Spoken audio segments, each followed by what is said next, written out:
നമ്മുടെയൊക്കെ ഉള്ളിൽ super computer പോലെ പ്രവർത്തിക്കുന്ന ഒരു ശക്തിയുണ്ട്. ഏത് പ്രശ്നം പരിഹരിക്കാനും ഏത് തടസ്സങ്ങളെയും മറികടക്കാനും അതേപോലെ നമ്മൾ നിശ്ചയിക്കുന്ന ലക്ഷ്യത്തിലേക്ക് എത്താൻ സാധിക്കുന്നതുമായ ഒരു ശക്തിയുണ്ട് എന്ന് നിങ്ങൾക്ക് എത്ര പേർക്കറിയാം?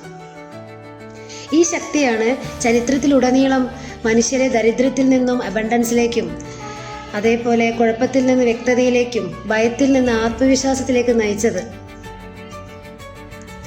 മുന്നേറുന്നവരെ നമ്മൾ കാണാറുണ്ട്, അതേപോലെ പിന്നിൽ നിൽക്കുന്നവരെ നമ്മൾ കാണാറുണ്ട് അല്ലേ? അപ്പോൾ ഈ മുന്നേറുന്ന ആളുകൾ എങ്ങനെയാണ് ജയിച്ചിട്ടുള്ളത്? അവരുടെ ഭാഗ്യം കൊണ്ടോ അല്ലെങ്കിൽ അവർക്ക് മുൻവിധി പോലെ അവർ വിധിയോ ഒന്നുമല്ല. അവർ അതിനായി പരിശ്രമിച്ചു, അതിനായിട്ട് അവർ മനസ്സിനെ ഒരുക്കി, എന്നിട്ടാണ് അവർ വിജയത്തിലേക്ക് എത്തിയത്. ഇങ്ങനെ എത്താൻ എല്ലാവർക്കും സാധിക്കുമോ? സാധിക്കും. മനുഷ്യൻ്റെ മനസ്സ് എന്ന് പറയുന്നത് അതിവിശാലവും അത്ഭുതകരവുമായ ഒരു ഉപകരണമാണ്. അതിൻ്റെ യഥാർത്ഥ ശക്തി അത് മനസ്സിലാക്കി ബോധത്തോടുകൂടെ അതെങ്ങനെ ഉപയോഗിക്കാൻ കഴിയുമെന്ന് അറിഞ്ഞ ഒരു വ്യക്തിക്ക് അവൻ ആഗ്രഹിക്കുന്നതെല്ലാം അവൻ്റെ ലൈഫിലേക്ക് പതിയെ പതിയെ അട്രാക്റ്റ് ചെയ്ത് കൊണ്ടുവരാൻ സാധിക്കുന്നതാണ് 100%. പക്ഷെ അത് ആളുകൾക്ക് അറിയുന്നില്ല എങ്ങനെയാണത് ഉപയോഗിക്കേണ്ടത് എന്നുള്ളത്.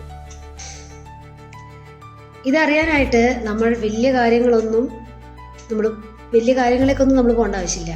നമ്മുടെ മനസ്സിനെ കുറിച്ച് അറിഞ്ഞാൽ മാത്രം മതി. അതായത് നമ്മുടെ മനസ്സിനെ കുറിച്ച് ബോധമുള്ളവരായാൽ മാത്രം മതി എന്നർത്ഥം. മനസ്സിന് 2 തലങ്ങളുണ്ട്. ഈ തലങ്ങളെയാണ് നമ്മൾ സബ് കോൺഷ്യസും എന്നായി പറയുന്നത്.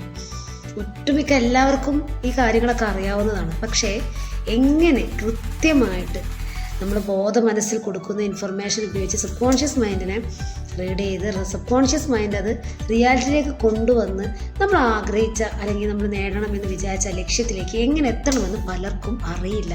ഇതാണ് വാസ്തവം. പല കാര്യങ്ങളും അതിനുവേണ്ടി പലരും ചെയ്യുന്നുണ്ട്, പക്ഷേ എത്താൻ സാധിക്കുന്നില്ല. അത് എങ്ങനെയാണ് എത്തേണ്ടത്? നിങ്ങൾ ആഗ്രഹിച്ച ആ ഒരു കാര്യം ഇത്ര മാസത്തിനുള്ളിൽ അല്ലെങ്കിൽ ഇത്ര വർഷത്തിനുള്ളിൽ നേടിയെടുക്കുന്ന ഒരാളായി, വിജയിക്കുന്ന ഒരാളായി നിങ്ങൾക്ക് മാറണമെങ്കിൽ തീർച്ചയായും ഈ വീഡിയോ നിങ്ങളെ ഒരുപാട് സഹായിക്കും. അപ്പോൾ അടുത്തൊരു വീഡിയോയിൽ സബ് കോൺഷ്യസ് ആൻഡ് കോൺഷ്യസ് ഈ 2 മനസ്സിൻ്റെ തലങ്ങളെക്കുറിച്ച് വിശദമായി ഞാൻ പറഞ്ഞു തരുന്നതാണ്. വീഡിയോ എല്ലാവർക്കും ഇഷ്ടമായെങ്കിൽ ലൈക്ക് ചെയ്യുക, ഷെയർ ചെയ്യുക, സബ്സ്ക്രൈബ് ചെയ്യുക. Thank you.